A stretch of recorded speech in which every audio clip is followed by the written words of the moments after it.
Mike Pachelli here. Thanks for tuning in. I certainly do appreciate it. I'm going to be talking about the Beatles' classic song Wait, as recorded in June and November of 1965. Now, when the Beatles were in the Bahamas filming Help, Paul probably wrote the song about Jane Asher, who was back in London. And Paul was hanging out with a British child star named Brandon de Wilde. Now, Brandon was heavily into marijuana, like the Beatles were, and he was infatuated with the idea of somebody writing a song. So Paul wrote Wait right in front of Brandon. Can you imagine being stoned with Paul McCartney as he writes a song back in the height of Beatlemania? What an experience for Brandon. Now, it sure feels like a John song because, John sings the lead, but you can tell by the optimism of the bridge that it's very much a Paul song. So initially, they were going to record this, or they tried to record it for the Help album, because they were always trying to get 14 songs. And on the last session of the Help album, which was June 17th of 1965, they went into EMI and they did 4 takes of Wait. Take 4 was the best, and then they played live, all 4 musicians playing live, and then John and Paul overdubbed their vocals. But they just didn't think it was good enough, so it didn't make the Help album, and instead, Dizzy Miss Lizzy got on Help. It's kind of an odd song because it's in the key of F sharp minor, the verses are 6 measures long, and the choruses are 5 measures long. And back in those days, most things were multiples of 4. So they're doing the Rubber Soul album now back in November, where November 12th is the last session for Rubber Soul, and they once again need song number 14, 14 songs to put on per album. Man, can you imagine having to write 14 songs? And could you even imagine writing 14 great songs like the Beatles did? Impossible. Any road. So they dust out the tape from June 17th and the November session. And they think Wait needs a few things, and they were right. So George overdubs another volume pedal guitar on his Strat, and I'll explain that momentarily. And they also, Paul double tracks his vocal on the bridge and a couple other places. And Paul adds some harmony in a couple of spots. And most importantly, they put percussion on it. They put tambourine and maracas, and that really makes the song come alive. If you want to hear how the song would sound without it, probably just listen to my sound alike only on the left side, and you'll see it's naked without the percussion and the extra stuff. So let's see, they mixed it on a couple days later on the 15th, and it ends up on the Rubber Soul album. They never play it live, which is just unbelievable. Such a great little rockin' song. Once again, never got played live. And fun facts to know and tell, when we were kids, everybody did this song live. Matter of fact, I have a tape of me from the 60s teaching it to my band members, and I'm pissing and moaning that they are singing it incorrectly, but when I listen to the tape now, it's me who's completely off key on the harmony. So much for what I knew back in the 60s. It was released on December 6, 1965 on Rubber Soul, just in time for the American Christmas market. Capitol Records were so smart. I think that's all the backstory there. It's a great little rocker with some interesting parts, so let's get started.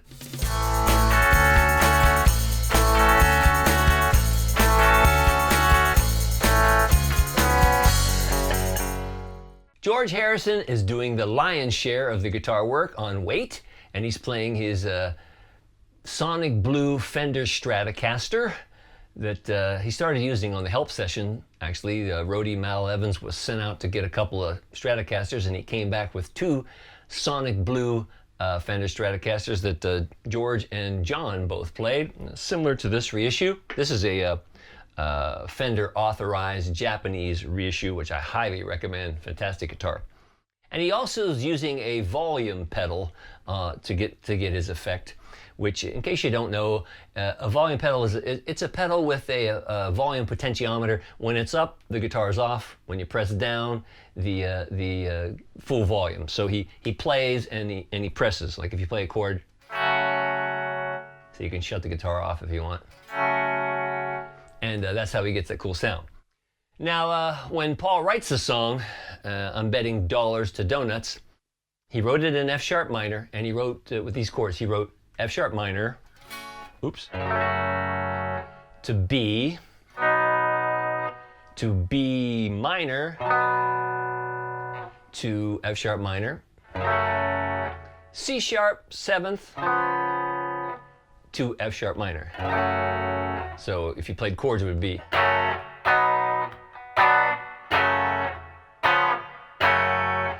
But George Harrison, being the lead guitar genius that he was, comes up with a more a unique way of interpreting those chords. He plays just 2-note intervals, and the first one he plays is right here. So it's the 5th and the 7th of F sharp minor, and then he plays the root and the 3rd of the B chord. Then he plays the root and the minor 3rd of B minor. Then he plays the minor 3rd and the 5th of F sharp minor. Then he plays the 5th and the root of C sharp. And then he plays the root and minor 3rd of F sharp minor. So you get this wonderful, wonderful riff you get.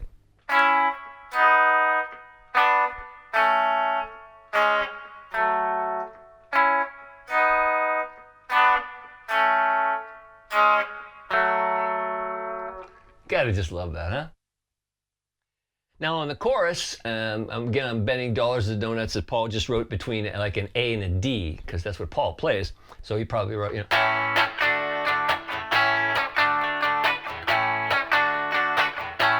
to C sharp 7 to F sharp. But once again, George, just being as creative as he can be, interprets it a little different. His first chord he plays is like just an A voice like this. And then he plays the upper 3 strings, sort of implying the top of a D major 7th. And since Paul's playing a D on this part, I'm going to call this a D major 7th. It's also kind of viewed as an A 6th, which is kind of what John does, which we'll get to momentarily. And he means to do the volume control thing on beats 2 and 4. He means to go 1. But on the record, you can hear that he plays the very first A on beat 1, and he goes like 3, 4.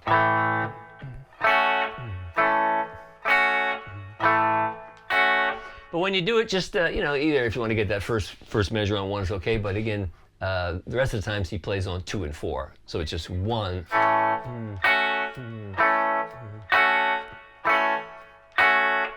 And then he plays just part of the C sharp 7th, the 4th, 3rd, and the 2nd string. First time he doesn't do anything, but then the rest of the time he ends on the root 3rd and 5th of F sharp minor. So again, a chorus would sound like.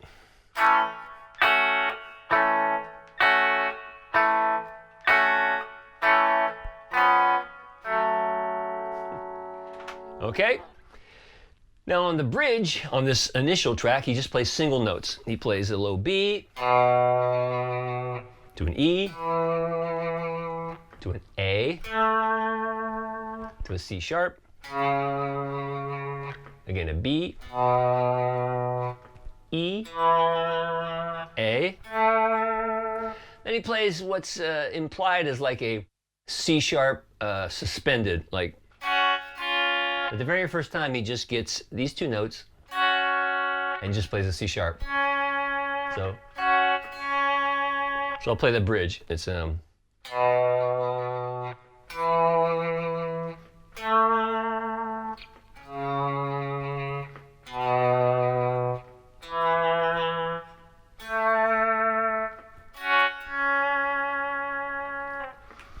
that's all of George Harrison's part on the original recording.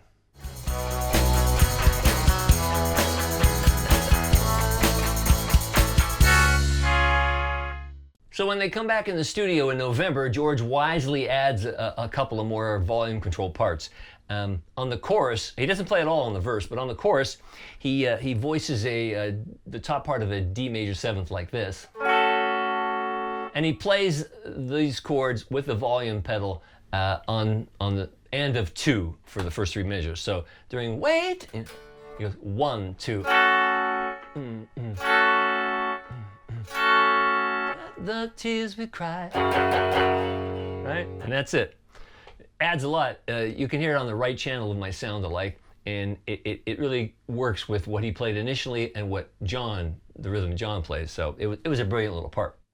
And then on the bridge, he overdubs this. The second time, he does a little kicker into it, like, and then he plays just single notes. He plays.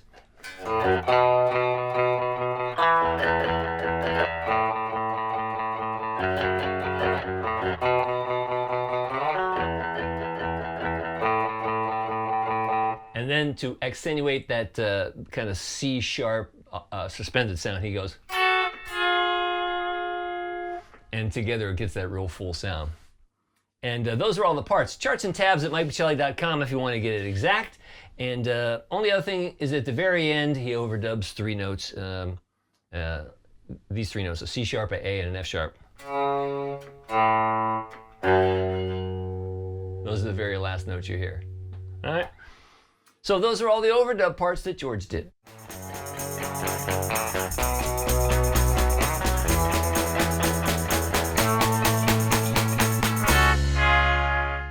John Lennon had a very simple and driving part on the original recording of Wait.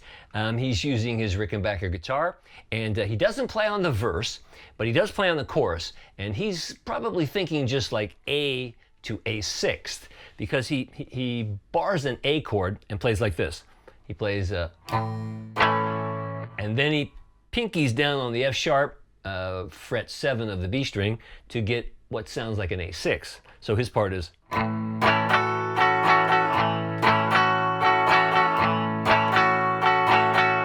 Now, why that works with the George D major 7 is because the top of this A6 is the same as the top of a D major 7th.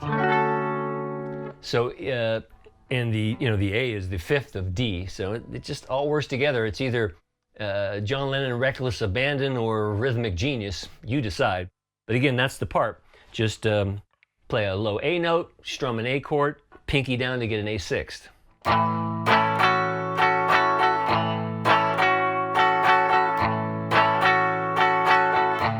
Then for his C sharp 7, he voices it like this, and to an F sharp minor. So a whole John Lennon chorus is.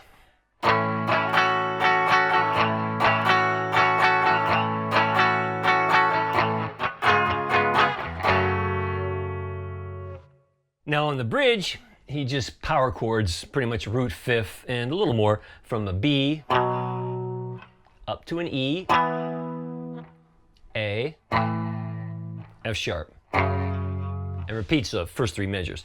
Now, as John always does, when he bars a chord, he'll get the low part of the chord and work through more strings. So it's like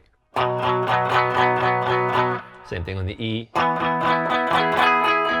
A, F sharp minor, and so on. So a bridge sounds like this.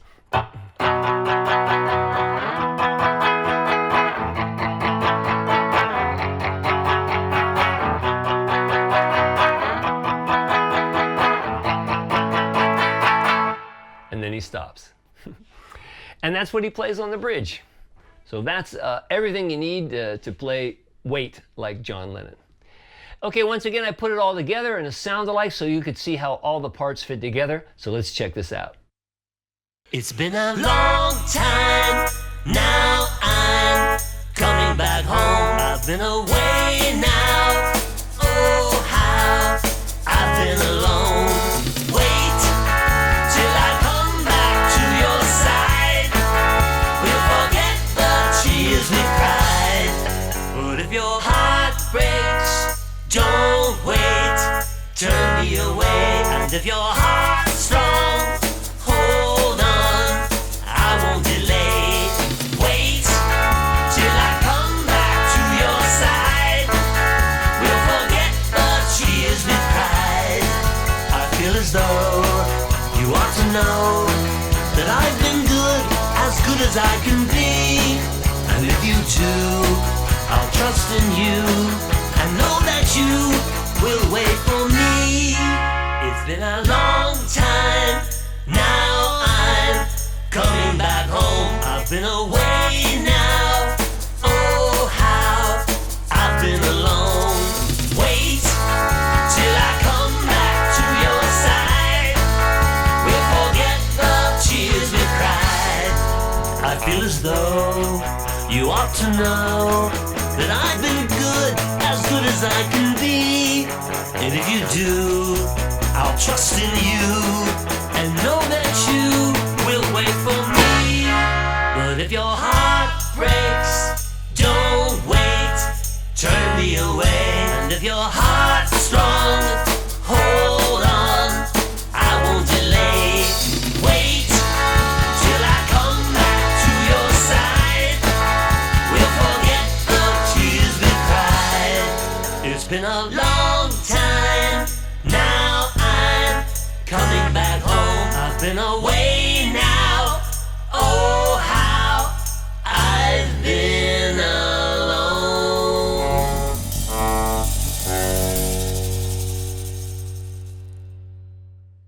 I hope you enjoyed that, and I suggest you learn each guitar part and play along with my sounds alike, and you'll get it just like the Beatles. If you'd like to drop me a line, do so at mikepachelli.com. That's where the chart and tabs are available to download for all my video lessons. And when you play these old Beatles songs, when you play guitar in general, just have fun doing it, because that's what playing the guitar should be all about. So until next time, I'm Mike Pachelli. Thanks for hanging out with me. It's been a long time, now I'm coming back home. I've been away now, oh how I've been alone.